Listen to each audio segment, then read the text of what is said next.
Now back to Property Source Radio with your hosts, Brenna and Pat, on Sports Radio 950 ESPN. Welcome back, Property Source Radio, 222-6397. If you have any questions for our guest, Lake Country Home Inspections. And I'm just checking our website real quick for our open houses. If you go to propertysourceradio.com and click on WNY Open House, you can find houses that are open this weekend. We have big ones, small ones, lots of them. I mean, good. Here we are, right? And they're Business moving. as usual. Yeah, and they're selling. People are buying them, so get out there and buy something. I mean, we had John on last week. Yeah.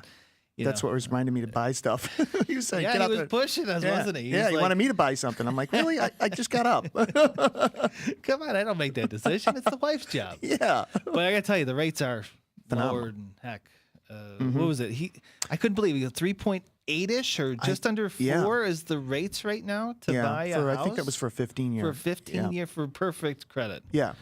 But, last week I mean, they were looking what's at the me. what's the deal when you should refinance? When Because we had that on the news. I mean, should we? You want to make sure it's a point, correct? At least 1% saves you a little bit of money after the closing costs are paid for, after a little bit of time. So never. I mean, it's got to be like a 1 point 1% swing on your whatever. Yeah, that makes sense because financially it makes sense. Yeah. Because if it's less than that, you got closing costs that eat up that refinance. Yeah. So it's going to take you a lot longer to save that money. So, hey, Alan, Cooper, let's bring in our guest here real quick.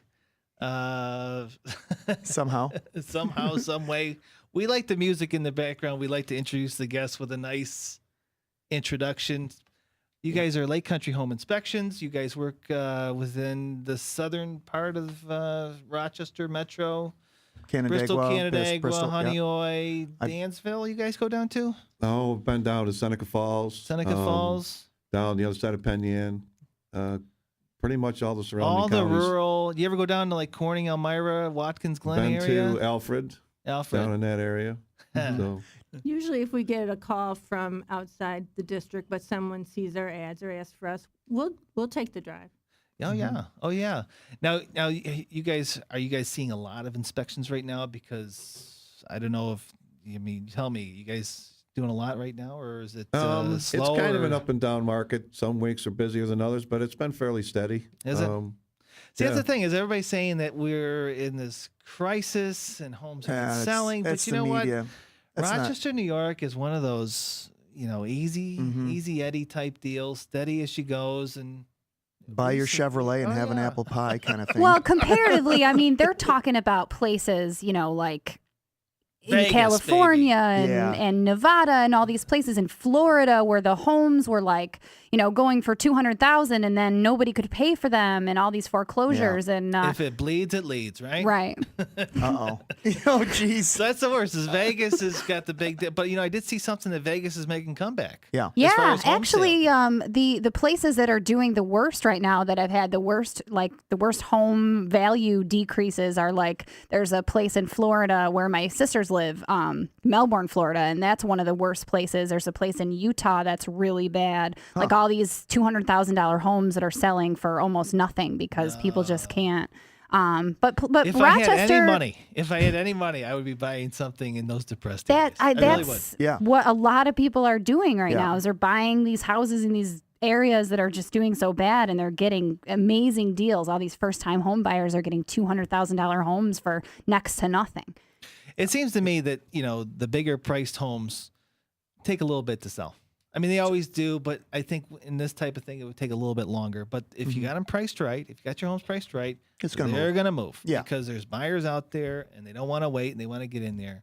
Hence, and get you guys working. What do you think? Now, do you guys give me do you got any good stories? Something that'll scare the pants off of me. Not literally right today because it's kind of early, but something that ghost stories you talking about? Not the ghost story. Can we stop with do you the guys ghost have ghost stories? Steve, guess what? We're gonna have paranormals on. So yeah, get used to that. Get used to it. They're gonna be regulars. They're good.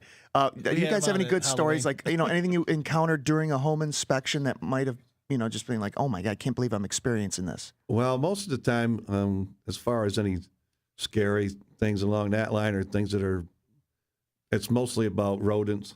Okay. And raccoons, where you find them, and in the refrigerator. A lot of dead mice and dead rats and places that They're pretty disgusting. You ever Yeah. seen how big is the biggest rat you've seen in a house? Oh my goodness. Big enough 3 to footer or make me something? move, I can tell you that. So, and then, And on that note, He's like, Margaret, I quit. Inspector, not me.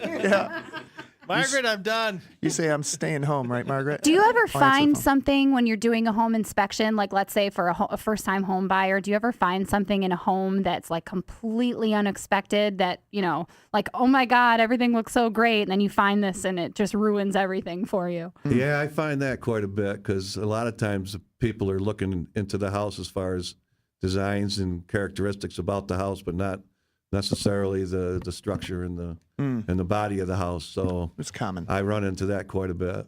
So Okay. It's a lot in the attics in the basement where he comes back and, as a consumer, you're looking at the parts of the house that you're going to be living in. And he looks really closely at the parts that you don't necessarily go look at. Which is Yeah. good because when we bought our house and we had it inspected, our inspector actually found that black mold in our basement, and we would never have even thought, like, at first walk through the house, everything looked great, and then the inspector was like, way in the corner, and then we ended up having it tested and everything. So yeah, I mean it was kind of fortunate for us. So I imagine you guys Covers do your that. back. Yeah. inspections become quite involved. It usually takes me between 2 to 3 hours to do an inspection Wow. in the course of it, and you just have to make sure when you have the inspection that all the utilities are on, so you can make sure that you can test everything at Right. the time of the inspection. Alan and Margaret, I'm the new guy here on the show. I'm Welcome, Steve. Steve. I'm going to Welcome, be joining new the guy. show next week, but I have a couple of basic questions. And let me ask the most basic. Is a home inspection mandated by state law? It isn't in New York State. It isn't.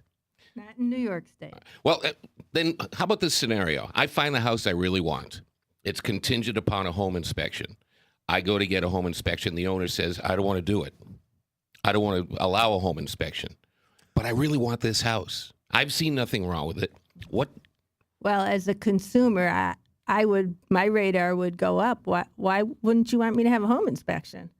So you would have to make that decision independently. Is this person trying to hide something, or do I really want this house no matter what? And in terms of home inspections, what are you allowed to tell other people about the home inspection? As a home inspector, is there any protection there?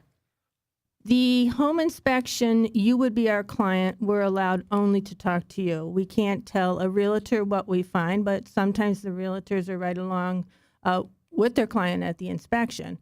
But our loyalties are to our client. We can't talk to anybody else about what we find unless our client authorizes us to speak to someone else. So you're working for me. Yeah. That's Yeah, good. exactly. And I think of all these new homes that are now going, not new homes, but homes that were just built within the past 10, 15 years. Are you finding any one issue popping up in home inspections more than others? Just most of it's some inferior quality as far as some of the workmanship, the way things are put together. I mean, we do warranty inspections, which are an 11-month inspection on a newer home in case there's anything coming up with the 1-year warranty on a newer home, and things pop up just because there's a lot of different people building a house nowadays. It's not necessarily a builder that you kind of lose sight of some of the things being done. Is it discouraging? I mean, in that, you'd think they could do that right. Yeah. You know? Oh, Yeah. definitely. Yeah. Good question. Now, I found that New York Times article about the divorcing couples using home inspection. Do you guys see an influx of that? I mean, obviously, it must be going on. We haven't seen any of that, but when we were at the annual ASHI conference in January, we did have a speaker talking about that to us and kind of letting us know that that might be a marketing opportunity because they are seeing more of that in some of the other states. That's excellent. Hey, listen, we're running a little bit long here. Let's take a break here, and we'll be right back with the Coopers of Lake Country Home Inspections.